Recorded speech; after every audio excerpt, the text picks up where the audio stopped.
हरि ओम। अखंड मंडलकारं व्याप्तं येन चराचरं तत्पदं दर्शितं येन तस्मै श्री गुरवे नमः। तस्मै श्री गुरवे नमः। नारायणं नमस्कृत्य नरं चैव नरोत्तमं देवीं सरस्वतीं व्यासं तत्तो जयमुदीरयेत्। तत्तो जयमुदीरयेत्। बोलिए सच्चिदानंद भगवान को प्रत्यक्ष बोलानंदे कवार प्रेम से हरि बोल हरि जंतु बोलानंदे कवार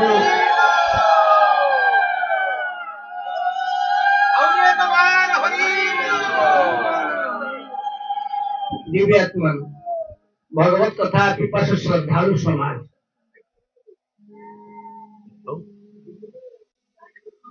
ईश्वर होचंती संसार सर्वमय।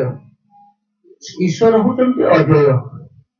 बाबू माने टिके सहयोग करिवे हला कि ईश्वर होचंती ईश्वर को जितिला वाला संसार रे केही ईश्वर को जितिला वाला केही नाहंती। प्रभु होचंती अजय। सब क्षेत्र रे ईश्वरंकर विजय हुए किंतु ए कथाटा सबु क्षेत्र रे कार्यकारी हेई पारिबो नाही।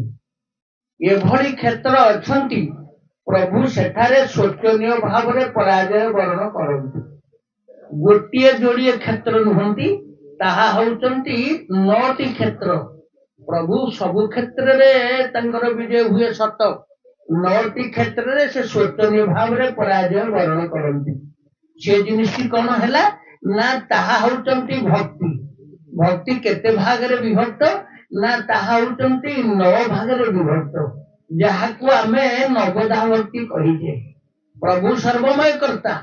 प्रभु समस्तन को जितिला वाला किंतु प्रभु भक्तंकर भक्ति आगे शोचनीय भाव रे पराजय वर्ण करितांती बोलिए सच्चिदानंद भगवान की।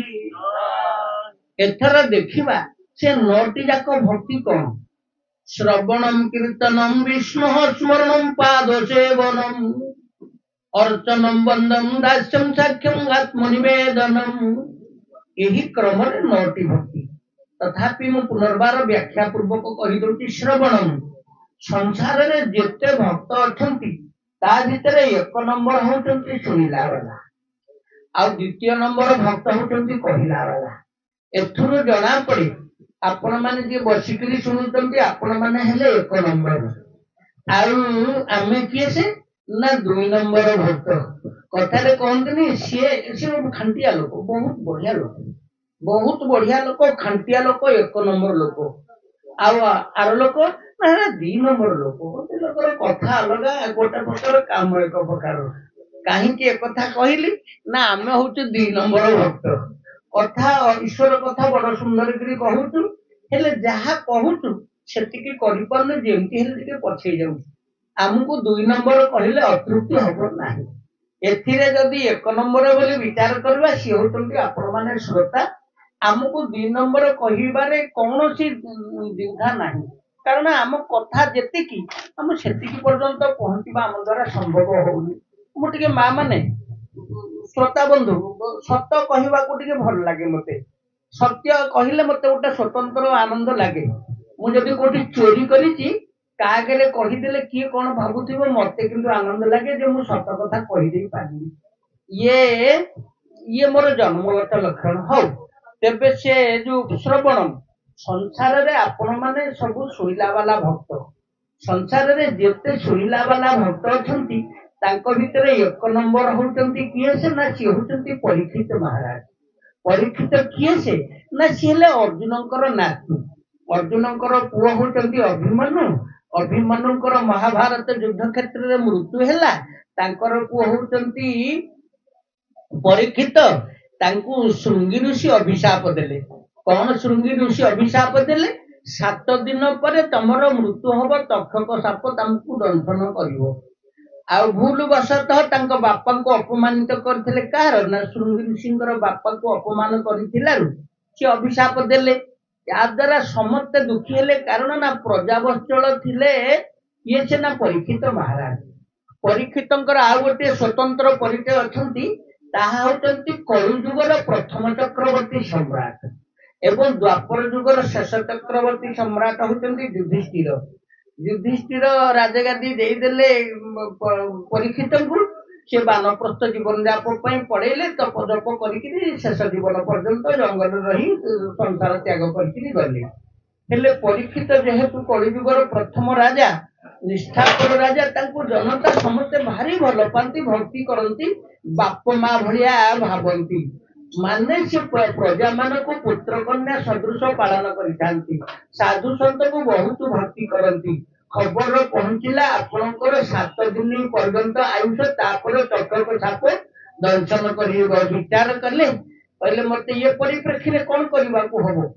जीवन सारा मु मोहमाया बुड़िकी रही अनुरागी हेली माँ कौन हेले ना अनुरागी हेले आम समस्त गोटे गोटे अनुरागी अनुराग कौन ना मो धन मो संपत्ति मो घर द्वार मो स्त्री मो धीरे मो पिला छुआ ये जो यार भितर बुड़िकी सबको जो जाबुड़ी धरले से अनुराग मो स्त्री मो पुओ मो झी मो घर सत्य जमी मरला बेलू एम सांगे जीवे किंतु कहीं जीवेनि कहीं जीवेनि मिछटा को सत भावुकी जाबुड़ी धरुचे एटा हूँ कौन ना एटा है अनुराग ताले अनुराग रात्रि दिनर हाँ रात्रि भयंकरता को बुझीगले दिनर स्वाद पाइबार किसी असुविधा नहीं दुखर भयावहता को बुझीगले सुखर माने कौन बुझीबार किसी असुविधा हेनी कहबार तात्पर्य ये जो अनुराग बोली जिनिस तार विपरीत कथाटा को जानीगले अनुरागर भयावहता को जानवर किसी असुविधा हेनी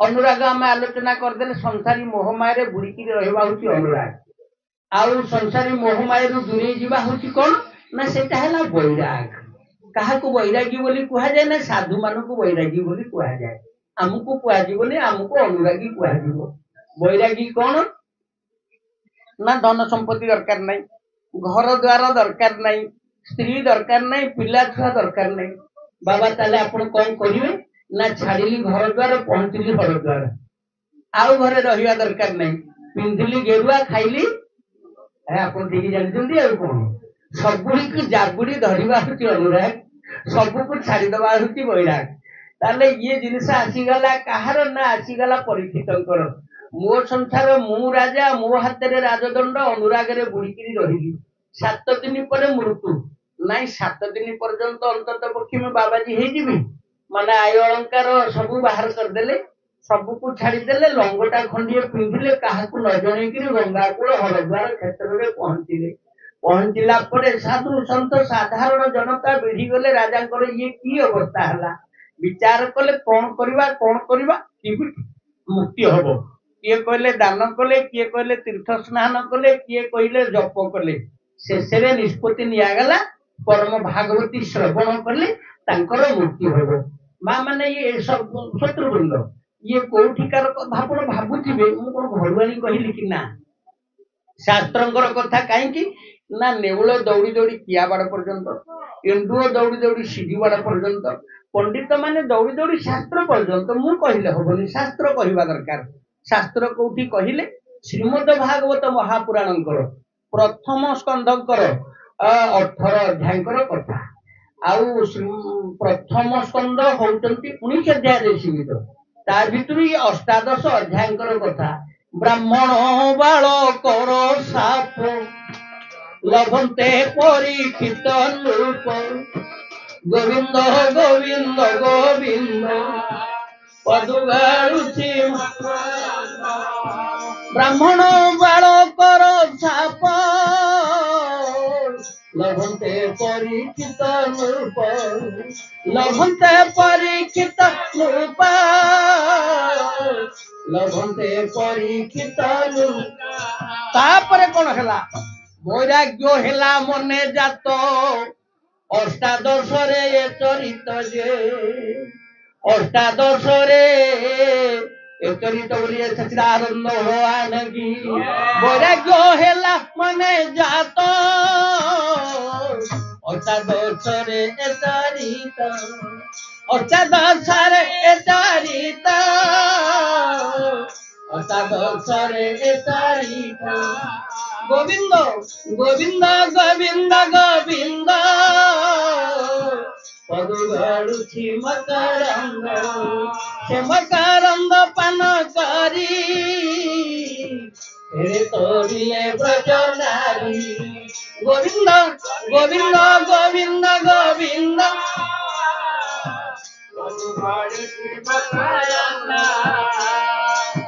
ହଉ ରାଜା ପହଞ୍ଚି ଗଲେ, ଲଙ୍ଗଟା ପିନ୍ଧିଛନ୍ତି, ଆଉ କିଛି ନାହିଁ, ବୈରାଗୀ ଆସିଗଲା ନା।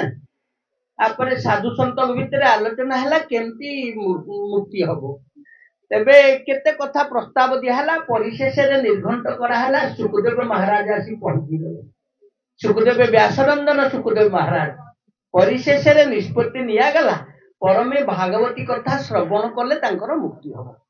କାହିଁକି? ଆଚ୍ଛା, ଆମେ ତ ଯଜ୍ଞ କଥା କହିଲୁ, ସେଟା ଗ୍ରହଣୀୟ ହେଲାନି, ଦାନ କଥା ଗ୍ରହଣୀୟ ହେଲାନି, ଇଏ ଭାଗବତୀ କଥା କାହିଁକି? ନା ଇଏ ସଂସାରରେ ଯେତେ ଶାସ୍ତ୍ର ଅଛନ୍ତି, ଅଷ୍ଟାଦଶ ପୁରାଣ, ଉପପୁରାଣ, ଅତି ପୁରାଣ, ଇତି ପୁରାଣ, ବେଦ, ଉପନିଷଦ, ସମସ୍ତେ ଯଦି ହଉଛନ୍ତି ହାଣ୍ଡିଏ ବସା ଦହି, ମନ୍ଥନ କଲା ପରେ ପେଣ୍ଡୁଳାଏ ବାହାରି ଯାଉଛି ଲହୁଣୀ। ଲହୁଣୀ ବାହାରିଲା ପରେ ସେ ଦହିର ମୂଲ୍ୟ ଆଉ କିଛି ବି, ପାଣିର ଆଉ କିଛି ମୂଲ୍ୟ ନାହିଁ।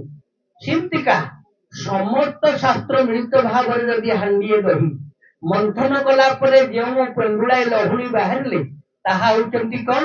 ନା ତାହା ହଉଛନ୍ତି ଶ୍ରୀମଦ ଭାଗବତ ମହାପୁରାଣ। ତେଣୁ ସଂସ୍କୃତ ଭାଗବତଙ୍କର ପ୍ରଥମ ସ୍କନ୍ଧଙ୍କର ପ୍ରଥମ ଅଧ୍ୟାୟଙ୍କର 3ୟ ନମ୍ବର ଶ୍ଲୋକ କହିଲେ, କଣ କହିଲେ? ନା ନିଗମ କଳ୍ପ ତରର ଗଳିତମ ଫଳ, ମାନେ ବେଦ ଶବ୍ଦ, ନିଗମ ଶବ୍ଦର ଅର୍ଥ ହଉଛି ବେଦ, ବେଦ ରୂପକ କଳ୍ପ ବୃକ୍ଷର ଫଳ ହଉଛନ୍ତି ଭାଗବତ ଶାସ୍ତ୍ର। ନିଗମ କଳ୍ପ ତରର ଗଳିତମ ଫଳಂ ସୁଖମୁଖାଦମୃତ ଦ୍ରବ ସଂଯୁତମ ପିବତ ଭାଗବତମ ରସମାଳୟମ ମୁହୁରହ ରସିକା ଭାବିଭାବୁକା। ଜଗନ୍ନାଥ ଦାସ ଆମର ସୁନ୍ଦର ଅନୁବାଦ କରିଛନ୍ତି, ଆକୁରେଟ ଅନୁବାଦ କରିଦେଲେ। କଣ?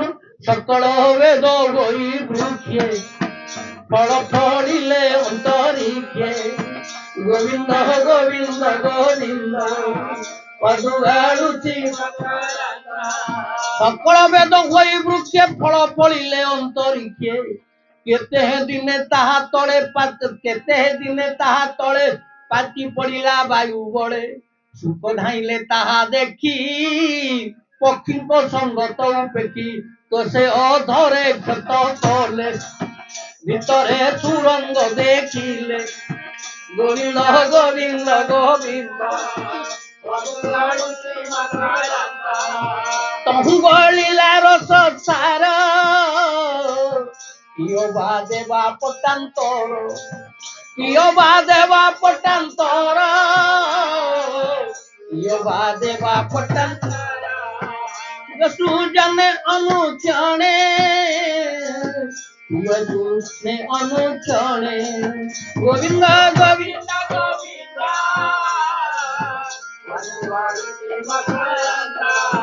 ଅମୃତ ନିନ୍ଦେ ସାଧୁ ଗୁଣେ, ଅମୃତ ନିନ୍ଦେ ସାଧୁ ଗୁଣେ। ଗୋବିନ୍ଦ ଗୋବିନ୍ଦ ଗୋବିନ୍ଦ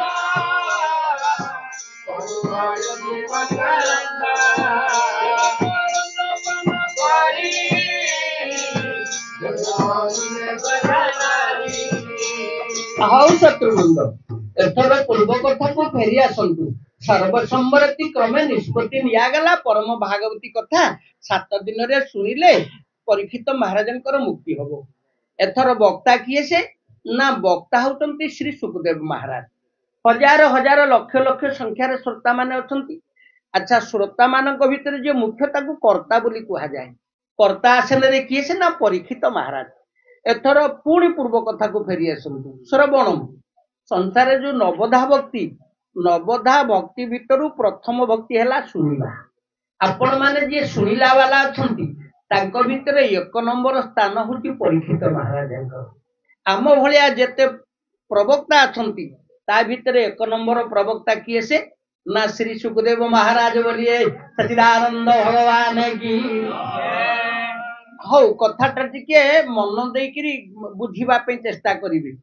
9 ପ୍ରକାର ଭକ୍ତି, 9 ପ୍ରକାର ଭକ୍ତି ଭିତରୁ ଆମେ ଯୋଡ଼ିଏ ଭକ୍ତିଙ୍କ କଥା ଅତିକ୍ରମଣ କଲେଣି। ପ୍ରଥମ ହେଲେ ଶ୍ରବଣ ପରୀକ୍ଷିତ, କୀର୍ତ୍ତନ ହଉଛନ୍ତି ସୁଖଦେବ ମହାରାଜ। ଶ୍ରବଣ କୀର୍ତ୍ତନ ବିଷ୍ଣୁ ସୁମରଣ। ଆଉ ଭକ୍ତମାନେ ବିଷ୍ଣୁ ସ୍ମରଣ କରନ୍ତି, ଆପଣମାନେ ବିଷ୍ଣୁ ସ୍ମରଣ କରୁଛନ୍ତି, ବିଷ୍ଣୁଙ୍କୁ ଜପ ତପ ଭଜନ କରୁଛନ୍ତି, ଜପ ତପ କରୁଛନ୍ତି, ଭଜନ କରୁଛନ୍ତି, ଶ୍ରବଣ କରୁଛନ୍ତି, କୀର୍ତ୍ତନ କରୁଛନ୍ତି, ଧ୍ୟାନ କରୁଛନ୍ତି। ଆପଣ ଯେତେ ଯେ ଧ୍ୟାନ କୀର୍ତ୍ତନ କଲା ବାଲା, ଯେତେ ଯେ ଧ୍ୟାନ କଲା ବାଲା ଈଶ୍ୱରଙ୍କ ପାଖରେ ସମର୍ପିତ ହେଇଛନ୍ତି, ତାଙ୍କ ଭିତରେ ଏକ ନମ୍ବର କିଏ ସେଇଟା ବିଚାର କରି ଦେଖିବା। ସଂସାରରେ ଯେତେ ପରମ ଭକ୍ତ ସମର୍ପିତ ଭକ୍ତ ଅଛନ୍ତି, ତା ଭିତରେ ଏକ ନମ୍ବର ହଉଛନ୍ତି କିଏ ସେ? ନା ହିରଣ କଶ୍ୟପ ନନ୍ଦନ ପ୍ରହ୍ଲାଦ ବୋଲିଏ ସଚିଦାନନ୍ଦ ଭଗବାନ କି। ଶ୍ରୀମଦ ସଂସ୍କୃତ ଭାଗବତ ମହାପୁରାଣଙ୍କର ଷଷ୍ଠ ସ୍କନ୍ଧରେ କହିଲେ ହିରଣ କଶ୍ୟପୁର ହଉଛନ୍ତି 5ଟି ପୁଅ ଝିଅ। ମା କେତୋଟି ପୁଅ ଝିଅ? 5ଟି। ଗୋଟିଏ ହଉଛି ଝିଅ ଆଉ 4ଟା ହଉଛନ୍ତି ପୁଅ। ଝିଅ ନା କଣ? ନା ସିଂହିକା। ସଲ୍ଲାଦମ ପ୍ରାଗନୁଲ୍ଲାଦମ ଲାଦମ ପ୍ରହ୍ଲାଦମ ଏବଚ। କିଏ କହିଲେ? ନା ଶ୍ରୀମଦ ସଂସ୍କୃତ ଭାଗବତ ମହାପୁରାଣ କହିଲେ। ସଲ୍ଲାଦମ ପ୍ରାଗନୁଲ୍ଲାଦମ ଲାଦମ ପ୍ରହ୍ଲାଦମ ଏବଚ। 4 ପୁଅ ଭିତରୁ ସାନ ପୁଅ ହଉଛନ୍ତି ପ୍ରହ୍ଲାଦ।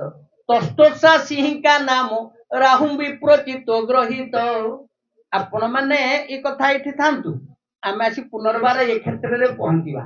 ହନୁମାନଜୀ କି ପଠିଆ ଗଲା, ଦ୍ୱାଦଶ ମଲ୍ଲ ଯାଇ ପହଞ୍ଚିଗଲେ ସମୁଦ୍ର କୂଳରେ। ବିଚାର କଲେ କିଏ ଯିବ, ଶେଷରେ ନିଷ୍ପତ୍ତି କରାଗଲା ହନୁମାନଜୀ ଯିବେ। ରାମଦୂତ ଅତୁଲିତ ବଲଧାମା, ରାମଦୂତ ଅତୁଲିତ ବଲଧାମା, ଅଞ୍ଜନି ପୁତ୍ର ପବନ ସୁତ ନାମା, ଶ୍ରୀରାମ ଜୟ ରାମ ଜୟ ଜୟ ରାମ, ଶ୍ରୀରାମ ଜୟ ରାମ ଜୟ ଜୟ ରାମ। ବାଟରେ ନାଗମାତା ସୁରସାଙ୍କୁ ଭେଟିଲେ, ପରେ ପରେ ସିଂହିକା ଭେଟୁଛି। ସିଂହିକା ଆଉ କଥାବାର୍ତ୍ତା ନାହିଁ, ଭିଡି ନେଲା, ଗିଳି ଦେଲା।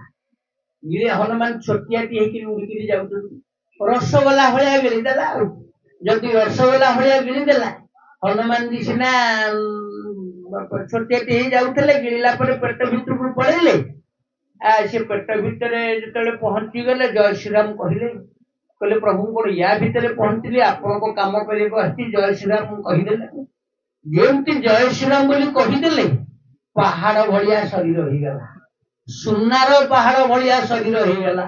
କଞ୍ଚନ ବରଣ ବିରାଜ ସୁବେଶା, କାନନ କୁଣ୍ଡଳ କୁଞ୍ଚିତ କେଶା, ଶ୍ରୀରାମ ଜୟ ରାମ ଜୟ ଜୟ ରାମ, ଶ୍ରୀରାମ ଜୟ ରାମ ଜୟ ଜୟ ରାମ। ଆମେ ପଣ୍ଡିତିଆ ଲୋକ ଟିକେ ମିଠା ପ୍ରିୟ, ଆପଣ ଗୋଟେ ସ୍ନେହ ପ୍ରେମରେ ରସଗୋଲା ଟିକେ ଦେଲେ, ଆମେ ତ ଭାରି ମିଠା ପ୍ରିୟ ଲୋକ, ମୁଁ ଦାନ୍ତ ନ ଲଗେଇକିରି ଗିଳିଦେଲି। ଆଚ୍ଛା, ମୋ ପେଟ ଭିତରୁ ଗଲା ପରେ ସିଏ ଯଦି ଧାନ ଉଷ ହାଣ୍ଡି ଭଳିଆ ଗୋଟେ ଏଡିକି ବଡ ହେଇଯିବ, ମୋ ପେଟ ଫାଟିକିରି ମରିବାଟା ସ୍ୱାଭାବିକ କଥା। ଇଏ ଅବସ୍ଥା ଯାହା, ସିଂହିକାର ଅବସ୍ଥା ସେଇଆ ହେଲା। ହନୁମାନ ସିନା ଗିଳିଦେଲା ଛୋଟିଆ ଟିକେ ଭାବିକିରି, ସୁନାର ପାହାଡ ଭଳିଆ ଶରୀର ହେଇଗଲା, ଯେ କଞ୍ଚନ ବରଣ ବିରାଜ ସୁବେଶା, ସୁନାର ପାହାଡ ଭଳିଆ ତାଙ୍କ ଶରୀର ବଡ ହେଇଗଲେ। ବଡ ହେଇଗଲା ପରେ କଣ ହେଲା? ନା ସିଂହିକାର ପେଟ ଫାଟିଗଲା, ସେ ଠୋକିନା ମଲା। ମଲା ପରେ ହନୁମାନଜୀ ଉଡ଼ିକିରି ଲଙ୍କାଗଡ଼ରେ ଯାଇକିରି ସୁଭଳିଆରେ ପହଞ୍ଚିଲେ। ପରବର୍ତ୍ତୀ କଥା ବହୁ ପରବର୍ତ୍ତୀ ପର୍ଯ୍ୟାୟର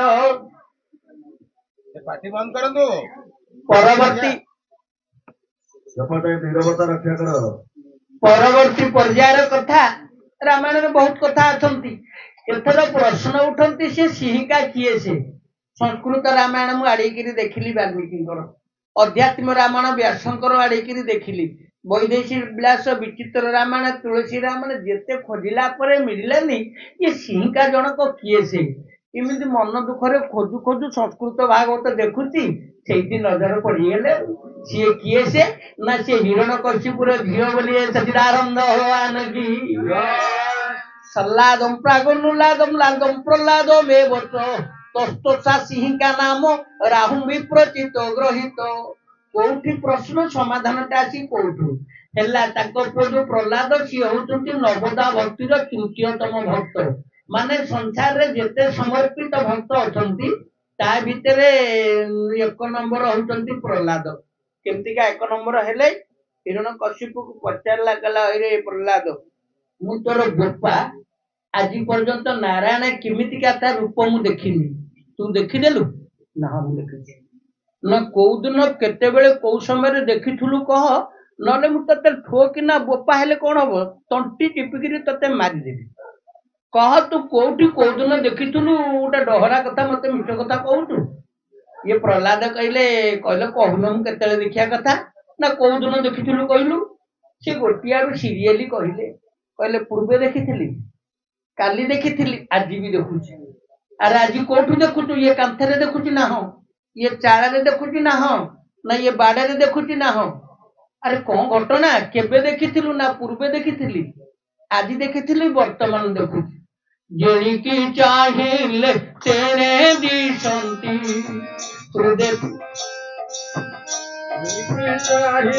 ତେଣେ ଦିଶନ୍ତି, ଆଖି ବୁଝିଲେ ହୃଦୟ ପ୍ରକାଶନ୍ତି, ଆଖି ବୁଝିଲେ ହୃଦୟ ପ୍ରକାଶନ୍ତି। ନିଦ୍ରା ହଇଲେ ଜାଗ୍ରତେ, ନିଦ୍ରା ହଇଲେ ସପନେ ଦିଶନ୍ତି, ନିଦ୍ରା ହଇଲେ ସପନେ ଦିଶନ୍ତି, ଜାଗ୍ରତେ ଥିଲେ ମନେ ବିରାଜନ୍ତି, ଜାଗ୍ରତେ ଥିଲେ ମନେ ବିରାଜନ୍ତି, ଯେଣିକି ଚାହିଁଲେ ତେଣେ ଦିଶନ୍ତି, ଯେଣିକି ଚାହିଁଲେ ତେଣେ ଦିଶନ୍ତି, ଆଖି ବୁଝିଲେ ହୃଦୟ ବିକାଶନ୍ତି, ଆଖି ବୁଝିଲେ ହୃଦୟ ବିକାଶନ୍ତି, ଆଖି ବୁଝିଲେ ହୃଦୟ ବିକାଶନ୍ତି, ଆଖି ବୁଝିଲେ ହୃଦୟ ବିକାଶନ୍ତି। ରୋକଠୋକ ଜବାବ ପାଇଲା ପରେ ହିରଣ୍ୟକଶିପୁର କ୍ରୋଧ ଚରମ ସୀମାରେ ପହଞ୍ଚିଗଲା। କଲାରେ ଚାଳରେ ନା ହଁ, ଇଏ ବାଡରେ ନା ହଁ, ଇଏ ଗଛରେ ନା ହଁ, ଇଏ କାନ୍ଥରେ ନା ହଁ, ଇଏ ଖମ୍ବରେ ନା ହଁ ବାବା, ଇଏ ଖମ୍ବରେ ତ ମତେ ଜଳ ଜଳେ ଦେଖାଉଛନ୍ତି। କଲା ଚଣ୍ଡାଳ କହିଲୁ ଇଏ ଖମ୍ବରେ, ଇଏ ଖମ୍ବରକୁ ବାଡେଇ ଭାଙ୍ଗିକିରି ଚୁରମାର କରିଦେବି, ହାତରେ ନ ପାଦରେ ଗୋଇଠା ମାରିକିରି ଭାଙ୍ଗିବି। କେମିତି ତୋ ନାରାୟଣ କୋଉଠି ଅଛୁ ମୁଁ ଦେଖିବି। ଆଉ କ୍ରୋଧର ଚରମ ସୀମାରେ ପହଞ୍ଚି ଯାଇଛି। କ୍ରୋଧାଦ ଭବତି ସମୋହ, ସମୋହାତ ସ୍ମୃତି ବିଭ୍ରମ। ଗୀତା ଶାସ୍ତ୍ରଙ୍କର ଦ୍ୱିତୀୟ ଅଧ୍ୟାୟରେ କହିଲେ ମଣିଷ ଅତି ଗୁଡାଏ ରାଗିଗଲେ ମୁହ୍ୟମାନ ହେଇଯାଏ। ଏ ଯୋଉମାନେ ମର୍ଡର କରୁଛନ୍ତି, ପିଶାଚ ହେଇଯାଉଛନ୍ତି, କଟୁରୀ ଖଣ୍ଡେ ଧରିକିରି, ଭୁଜାଲି ଖଣ୍ଡେ ଧରିକିରି, ସେତିକି ପଇସାଚିକ ଚିନ୍ତାଧାରା ନ ଆସିଲେ ମଣିଷ ମର୍ଡର କରିପାରିବନି। ଏଟା କେମିତି ହେଲା? ଗୀତା ଶାସ୍ତ୍ର କହିଲେ କ୍ରୋଧାଦ ଭବତି ସମୋହ, ସମୋହାତ ସ୍ମୃତି ବିଭ୍ରମ। ବେଶୀ କ୍ରୋଧୀ ହେଇଗଲେ ଆଗ ପଛ ବିଚାର ମଣିଷ ଭୁଲିଯିବ। କଣ କରୁଛି, କଣ କରିବି, ପରିଣାମ କଣ, ଏଇଟା ଭୁଲିଯାଏ। ଭୁଲିଗଲା ପରେ ନୃଶଂସ ହୁଏ। କେଡେ ସୁନ୍ଦର କଥା ଗୀତାରେ ଲେଖିଛନ୍ତି। କ୍ରୋଧାଦ ଭବତି ସମୋହ, ସମୋହାତ ସ୍ମୃତି ବିଭ୍ରମ, ସ୍ମୃତି ଭ୍ରସାଦ ବୁଦ୍ଧିନାଶ, ବୁଦ୍ଧିନାଶ ତ ପ୍ରଣଶ୍ୟତି। ତଦ୍ୱାରା କଣ ହବ ନା ମଣିଷ ନରକକୁ ପଳାଏ, ଜେଲରେ ସେଲ ଭିତରେ ରହିବ, ନହେଲେ ଫାঁସି ପାଇବ। ଆଉ କଣ? ଧୀରେ ହିରଣ୍ୟକଶିପୁ କଣ କଲା? କ୍ରୋଧ ଜର୍ଜରିତ ଅବସ୍ଥାରେ ଆସିକିରି ମାଇଲା ଗୋଇଠା, ଆଉ ରାଗି ପାଚିକିରି ନାଲି ପଡିଯାଇଛି। ଭକ୍ତର କଥାକୁ ସତ୍ୟର ପ୍ରତିପାଦନ କରିବା ପାଇଁ ଆଉ ଖମ୍ବ ଦି ଫାଳ ହେଇଗଲା। ଖମ୍ବ ଦି ଫାଳ ହେଇ ତା ଭିତରୁ ନରସିଂହ ବାହାରିଲେ। ମାନେ ଈଶ୍ୱରଙ୍କ ସୃଷ୍ଟିରେ ଏମିତି ଜୀବ, ଶରୀର ମଣିଷ, ମୁଣ୍ଡଟା ହଉଛି ସିଂହ। ମାନେ ହିରଣ୍ୟକଶିପୁ ପୁରା ବର ମାଗିଥିଲା, କହିଲା 84 ଲକ୍ଷ ପ୍ରଜାତିର ଜୀବଜନ୍ତୁ ସଂସାରରେ ଅଛନ୍ତି, ତମ ତିଆରି ବ୍ରହ୍ମା ନା ହଁ, ନା ମତେ ଏଇ ବର ଦିଅ ଯେ ମତେ କେହି ମାରିପାରିବେ ନାହିଁ। ଏ ଦିନରେ ମରିବିନି, ରାତିରେ ମରିବିନି, ଅସ୍ତ୍ରରେ ମରିବିନି, କେତେ କଥା ସିଏ ସକାଳୁ ସନ୍ଧ୍ୟାବେଳ ପର୍ଯ୍ୟନ୍ତ ମାଗିଲା। ପ୍ରଭୁ ବାହାରି ପଡି କହିଲେ କହିଥିଲ ଈଶ୍ୱର ସୃଷ୍ଟିରେ ଏମିତି ଜୀବ ଅଛି ନା ନାଇଁ? ନାଇଁ। ନା ଦିନ ରାତି ନା ନାଇଁ ସନ୍ଧ୍ୟାବେଳ? କହିଥିଲ ଘର ବାହାର ନାଇଁ, ତା ଦୁଆର ବନ୍ଧ। କହିଲା ଆଉ ବିଳମ୍ବ ନାଇଁ, ତତେ ମାରିଦେବି। ଆଉ ଟେକିକି ଆଣିଲେ, ଜଙ୍ଗରେ ପକେଇ ତା ପେଟ ଫାଡୁଛନ୍ତି। ଫାଡିଲା ବେଳକୁ ହସିଲା। ଆରେ ମଲା ବେଳେ ତ ଲୋକ ବିକଳ ଚିତ୍କାର କରିବା କଥା, ତୁ ହସୁଛୁ କାହିଁକି? ନା ମୁଁ ଦେଖୁଛି ଏ ସଂସାରଟା କେଡେ ବିଚିତ୍ର। ବଜ୍ର, ଗୋଟାଏ ବଜ୍ର ଯଦି ଏଠି ମାଡ ହବ, ଯୋଉ ବଜ୍ରପାତରେ ଲୋକ ମରୁଛନ୍ତି, ବୋଧେ ଆମେ ସମସ୍ତେ ମରିଯିବା। ବଜ୍ର ଗୁଡାକ ହଜାର ହଜାର ସଂଖ୍ୟାରେ ଇନ୍ଦ୍ର ପ୍ରୟୋଗ କଲେ ଯେ ମୋ ଦେହରେ ଧୂଳି ବାଲି ଭଳିଆ ଝଳି ପଡୁଥିଲା। କେତେ ଟାଣ ଶରୀର ମୋର, ସେ ଶରୀରକୁ ନଖରେ ବିଦୀର୍ଣ୍ଣ କରାହଉଛି। ଏଇ କଥା ଭାବିକିରି ମୁଁ ହସୁଛି। ପ୍ରଭୁ ଚିରି ଦେଲେ, ଶେଷରେ ଠୋକିନା ସିଏ ମଲା। ତାହେଲେ କାହାର ବଳରେ, କାହାର? ସିଏ କଣ ଡାକି ଆଣିଥିଲେ ନା ଲାଞ୍ଚ ଦେଇଥିଲେ ପ୍ରହ୍ଲାଦ? ତାଙ୍କ ଭକ୍ତି ବଳରେ ତାଙ୍କ ସମର୍ପିତ ଭାବ ବଳରେ ପ୍ରଭୁଙ୍କୁ ସେ ତଳେ ଅବତୀର୍ଣ୍ଣ ଧରାଧାମର ଅବତୀର୍ଣ୍ଣ କରେଇ ପାରିଥିଲେ। ପୂର୍ବ କଥାକୁ ଫେରି ଆସନ୍ତୁ।